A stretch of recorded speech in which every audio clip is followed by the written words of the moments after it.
अगर आपको सांस लेने में दुश्वारी है, खांसी आती है, सीने में जकड़न महसूस होती है या फिर सीटों की आवाज़ आती है, तो हो सकता है आप दमा का शिकार हों। देखें, जैसे अब गंदम की कटाई का मौसम आ रहा है तो अक्सर लोग इन अलामात का शिकार होते हैं और फिर हमारे पास आते हैं और बताते हैं कि डॉक्टर साहब हमें जो है ना ये मसला हो रहा है और अब हम क्या करें।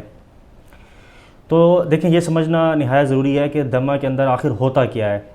दमा जिसे हम मेडिकल लैंग्वेज में एज़मा कहते हैं, ये एक ऑब्स्ट्रक्टिव डिज़ीज़ है।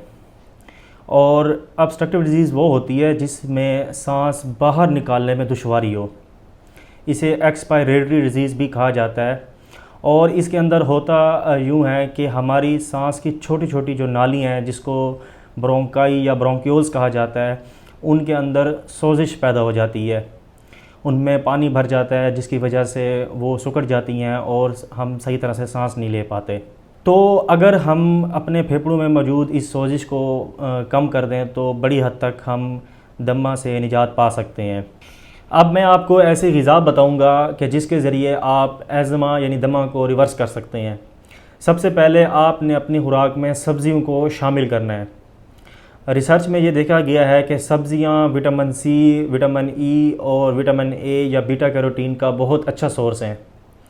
और ये तमाम चीज़ें, ये तमाम विटामिन्स हमारे जिस्म के अंदर एंटीऑक्सीडेंट की मिक़दार को बढ़ाते हैं।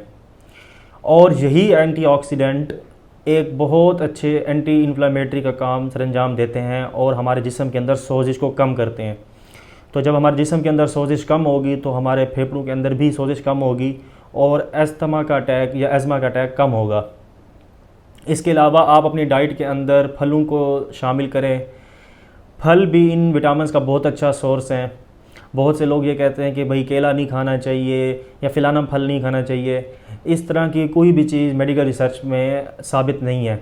तो आप अपनी डाइट में फलों को लाजमी शामिल कीजिए। इन फलों को ऐड करने से भी आप अपने फेफड़ों में होने वाली सोजिश को काफ़ी हद तक कम कर सकते हैं। तीसरी चीज़ ये है कि बाज़ लोगों को गैस बनने वाली ग़िज़ाओं से दमे का अटैक पड़ता है। तो उसका मैकेनिज़्म बेसिकली ये है कि जब हम गैस वाली ग़िज़ा खाते हैं तो गैस हमारे मैदे में पैदा होती है। वो डायफ्राम समझे एक ऐसा पट्टा है जो कि हमारी चेस्ट कैविटी को एब्डोमिनल कैविटी से जुदा करता है और ये हमारे फेफड़ों से बिल्कुल नीचे पड़ा हुआ है और इसके नीचे मैदा और आंतें वगैरह हैं। तो जब मैदे में गैस पैदा होती है तो ये हमारे डायफ्राम यानी इस पट्टे को ऊपर की तरफ धकेलती है और जिससे हमारे फेफड़ों के अंदर सोजिश मज़ीद बढ़ जाती है। तो अगर आप गैस पैदा करने वाली ग़िज़ाएँ खा रही हैं, जैसे कि प्याज हो गया, इसके अलावा गोभी हो गई या और ऐसी चीज़ें जिनसे गैस पैदा होती है, तो आप उन चीज़ों को अवॉइड करें। इस तरह से भी आप दमा के अटैक को काफ़ी हद तक कम कर सकते हैं। चौथी अहम चीज़, अगर आपका वज़न बढ़ा हुआ है और आप मोटापे का शिकार हैं तो एज़मा की एक बहुत बड़ी वजह ये मोटापा भी है। तो अगर आप अपना वज़न कंट्रोल कर लेते हैं और वज़न कम कर लेते हैं तो इस तरह भी आप काफ़ी हद तक दमा से निजात पा सकते हैं। तो ये 4 चीज़ें ऐसी हैं जिसके करने से आप दमा से निजात पा सकते हैं और इसको बड़ी हद तक रिवर्स कर सकते हैं।